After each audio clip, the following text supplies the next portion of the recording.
Pokoke sampean yakin pangeran iku kondang. Islam itu dipimpin kiai keliru ya mlaku, dipimpin kiai bener ya mlaku, dipimpin kiai gonta-ganti ya mlaku. Teng TV sering ana berita ustad sodomi, ustad ngene-ngene. Wong ya ora terus gedeng Islam, ya nyalahno ustad iku. Ya ana Islam dibajak, ekstremis ya muni Islam, sekuler ya muni Islam, liberal ya muni Islam. Ya Islam ya baik-baik saja. Ora ana masalah kan, biasa mawon.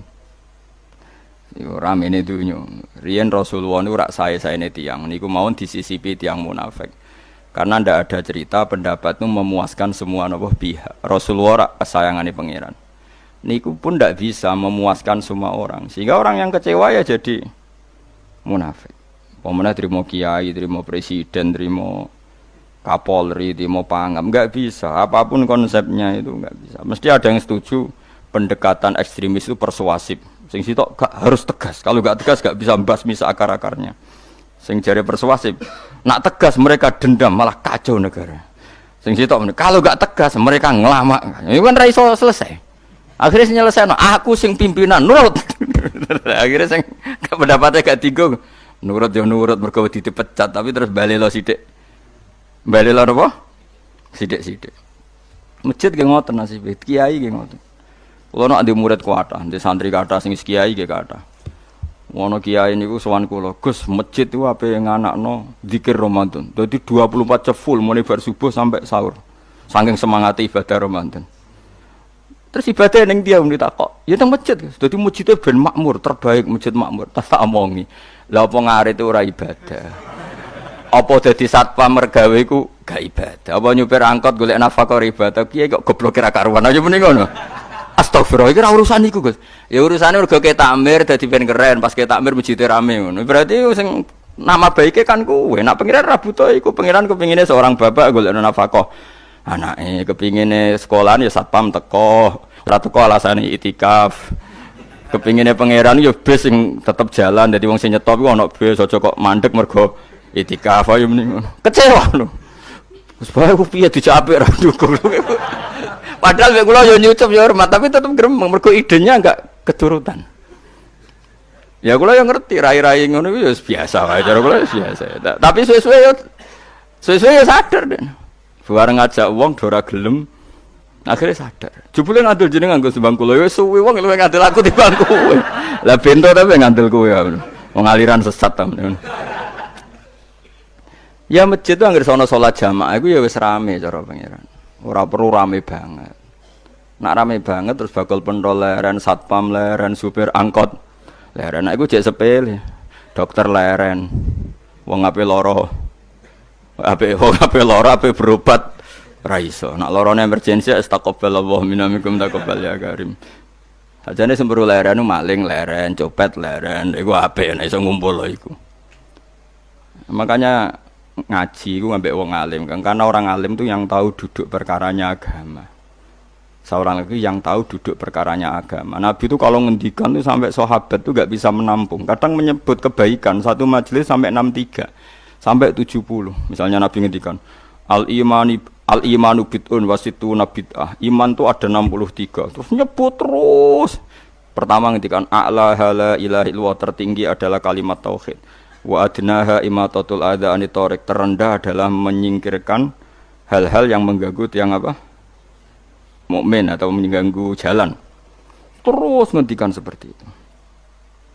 Sehingga pernah suatu saat Rasulullah itu ngaji di masjid. Rasulullah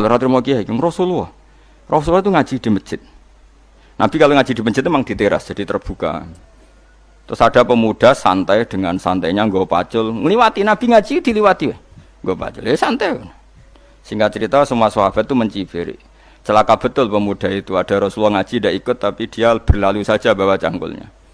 Kata Nabi, kamu jangan komentar demikian. Jika dia kerja menafkahi ibunya yang lemah atau anaknya yang lemah, dia juga ibadah dan itu juga sunnahku.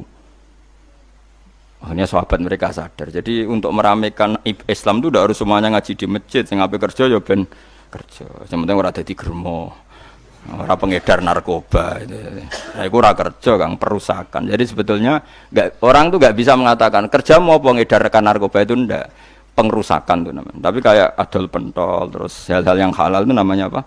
Kerja. Dan kerja itu ibadah. efek dari pikiran ulama yang seperti ini, akhirnya masjid daerah ulama itu sepi-sepi.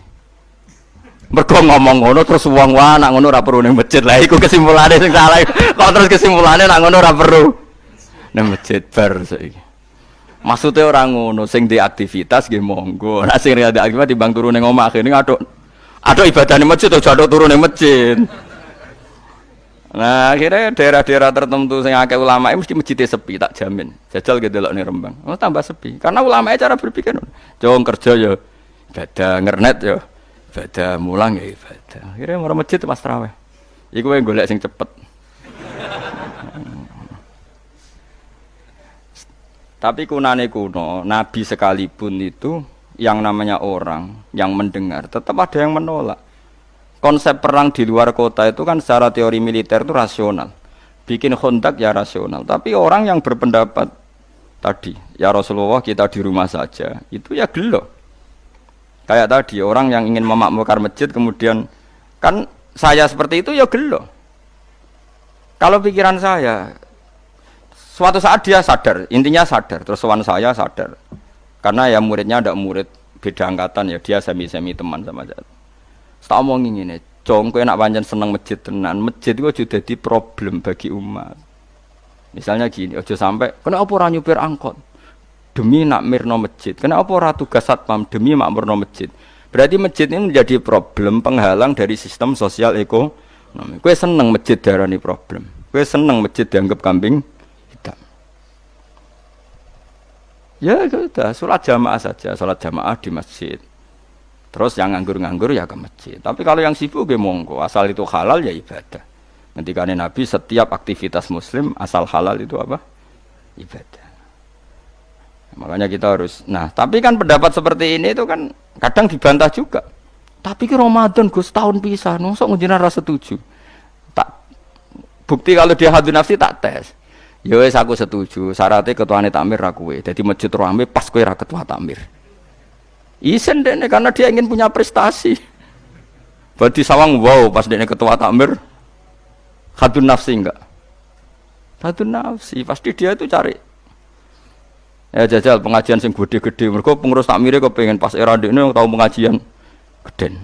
Pas gak pengurus takmir terus ana pengajian geden. Lah opo rame-rame bareng. Padahal orangnya sama. Nah itu ulama itu tukang ngomong seperti itu. Mungkin menyakitkan, tapi ulama itu terus ngomong seperti itu supaya agama ini dibawa berdasar ikhlas, bukan hadzun nafsi, bukan kepentingan pribadi. Tapi tentu ulama tetap ngomong iktikaf ya sunat baik, kerja ya baik, amal lainnya asal baik ya baik. Ngomong gitu terus.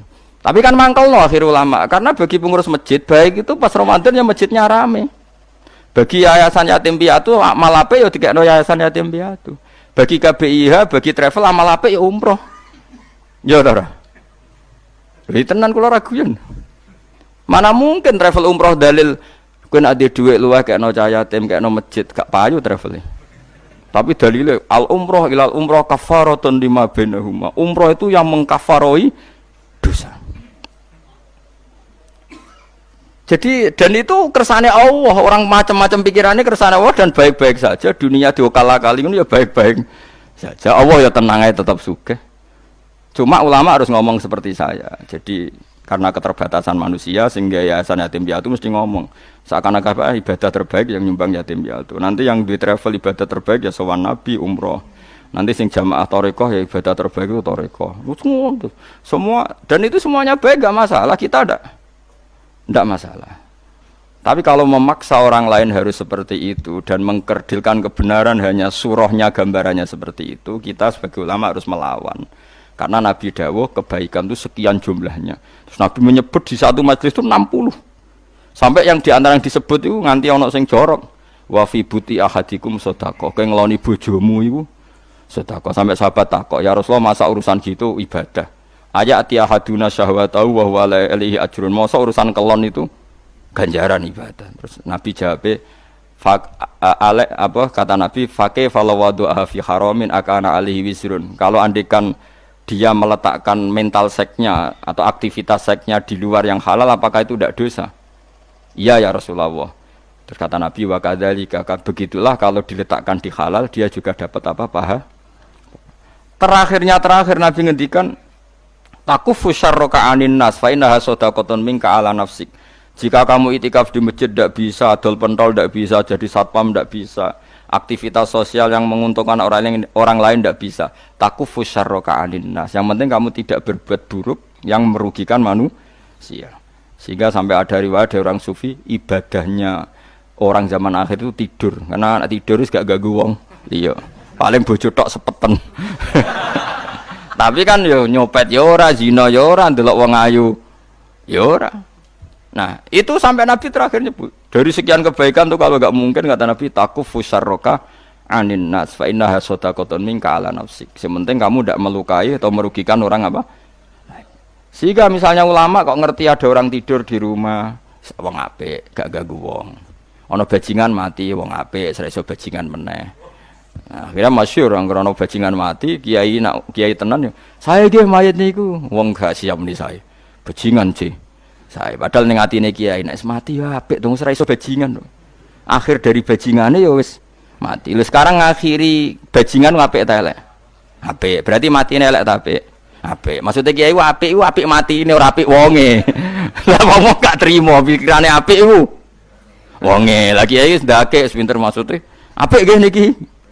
Ngomong keberatan. Ayo mun apik. Ya sesuk kan wedi yo. Nggih apik. Lah itu ilmu. Jadi ngaji ilmu itu orang harus punya kesiapan pendapat meskipun itu kita tidak siap. Wa wasa antakrahu syai'a wa huwa khairul lakum. Pendapat itu meskipun kamu kadang tidak cocok, bisa saja menurut Islam itu ini lebih apa? Baik. Karena tadi kebaikan itu sekian bentuk. Bisa ulang kebaikan